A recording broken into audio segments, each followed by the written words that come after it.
to Stories Podcast. I'm your host, Amanda Weldin. Today's story is called Captain Birdbeard, an original story written for you by Daniel Hinds. Thanks. Enjoy the episode. Captain Birdbeard. Once upon a time, in a little fishing town, a couple of friends were building sandcastles on the beach. The sun was shining, the waves were crashing in a gentle rhythm, and the gulls were calling back and forth to each other in their raucous shouts. That much, at least, they had in common with the friends. "Look at my castle!" Logan called to his friend Claire. "I'm building a twisty tower. A powerful wizard lives inside, and he tames hermit crabs and rides around on their shells. Onward, my brave steeds!"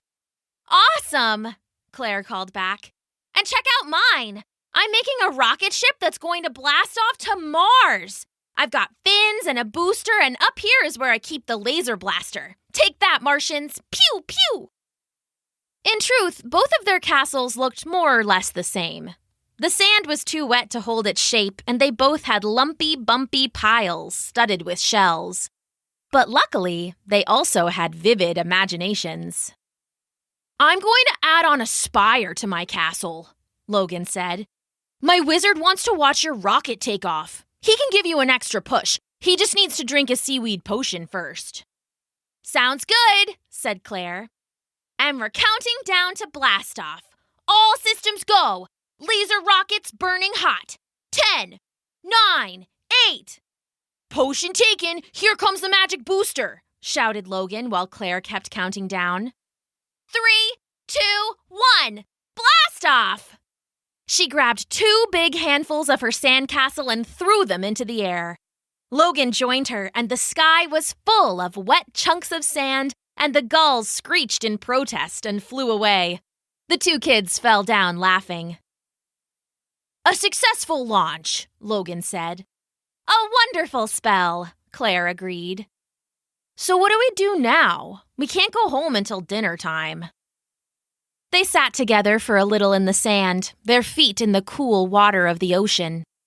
They couldn't swim without their parents there, and it was too cold for it anyway. They were neighbors, both their houses just a couple blocks from the rocky little beach.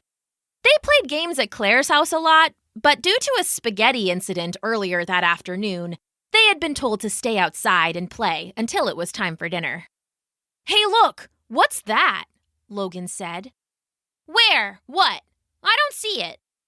"There," Logan said, leaning closer and pointing out at the ocean's horizon. "It's far away, but it looks like something big and wooden." "Oh, I see it now," Claire said, standing up and shading her eyes with her hand. "Oh, I bet it's an old pirate ship. It probably used to have black sails with skulls and crossbones and a crew full of crazy people. Oh, and a brave captain with some kind of beard name.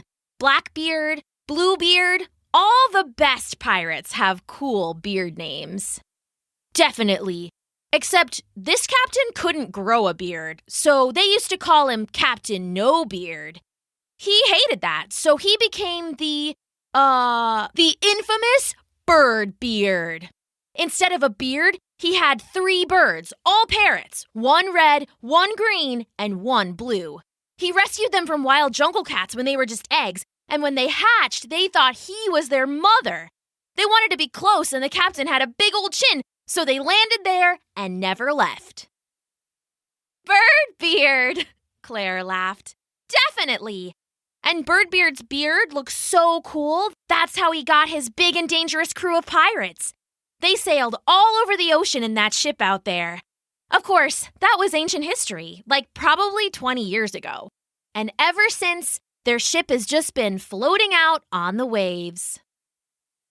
"Oh, I bet the pirate ship is full of golden doubloons, too," said Logan.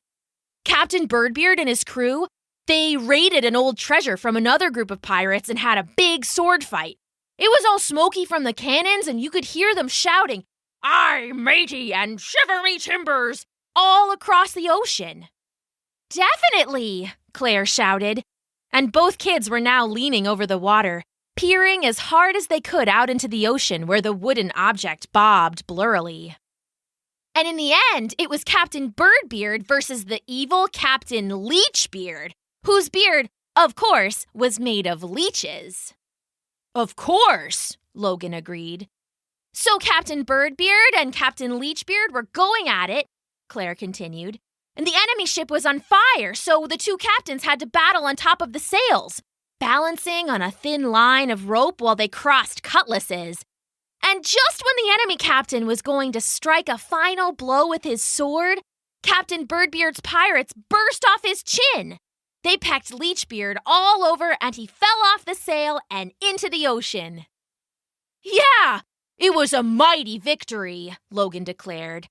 So Captain Birdbeard took over that ship and loaded all the treasure. But when they sailed away, a giant storm came through. It blew all the sails and it blew away the emergency backup sails too. The captain went out to catch them, but the storm was so strong it blew away his beard birds. It was a terrible day, and without those birds, the captain was lost. Everyone abandoned ship, and they had to leave the treasure behind. It's been floating out there for 100 years now, and finally, it's wound up here. We're gonna be rich, shouted Claire, forgetting that the two of them had just made the whole story up. They watched together as the waves tossed the wooden item closer and closer. After a few minutes, they realized it was a lot smaller than they first thought. So, Claire said, maybe it's not a ship. It's definitely still something cool, though. Yeah, I bet it's like a smaller boat, like a little lifeboat. Oh, of course, said Claire. Once Captain Birdbeard lost his bird beard, he became Captain No Beard again. His crew didn't respect him anymore and wouldn't listen to a thing he said. He'd tell them to swab the poop deck and they'd say no, so he'd tell them to poop the swab deck and they'd just laugh at him. He tried to grow a beard, but all that came in was a curly mustache, and all the other pirates laughed at him. After that, they called him Captain Curlstash, and it really hurt his feelings. "All right," said Logan.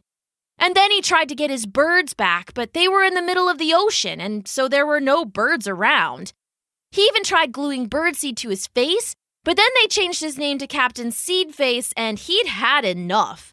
He loaded all the treasure into his sea chest and waited for it to get dark. That night, he got the chest and got into a lifeboat with it and pushed off into the sea. But sadly, Claire continued, he was lost in the middle of the ocean.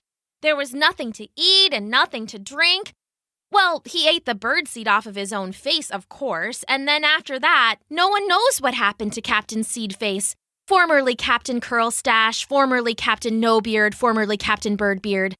But the lifeboat with the treasure chest has been drifting around the ocean for years and years, and now it's finally washed up here.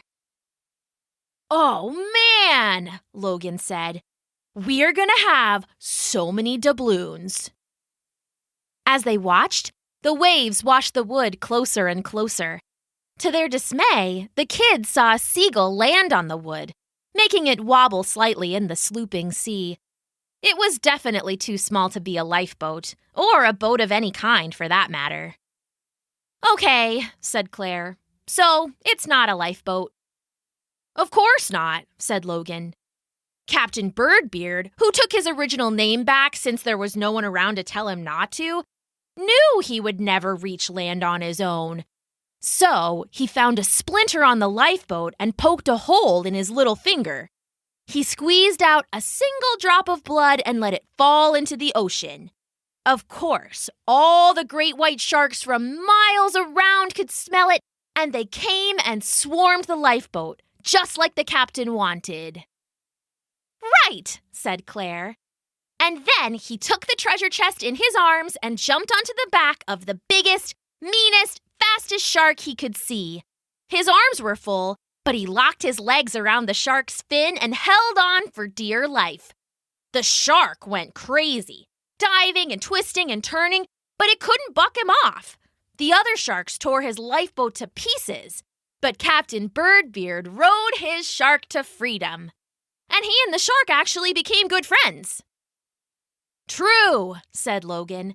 But alas, the captain found that he had no taste for treasure.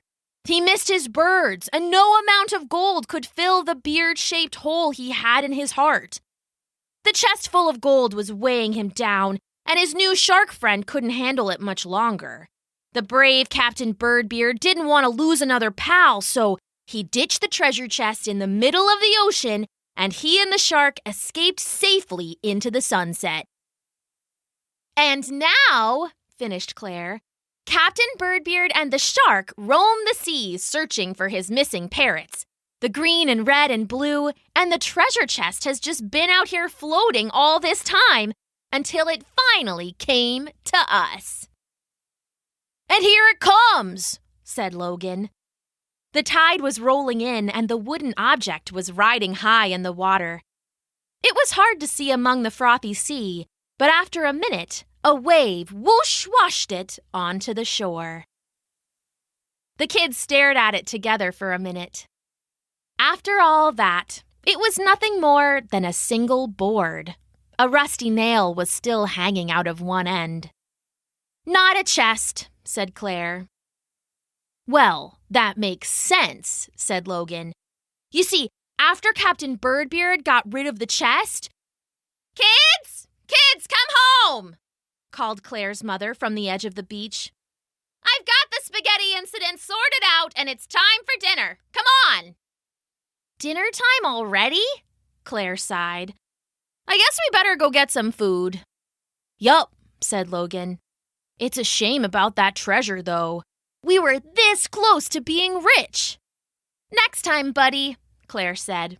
We'll get it next time.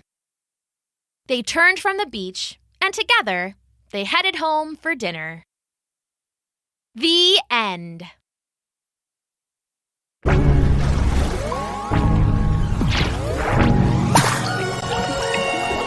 Thanks for listening.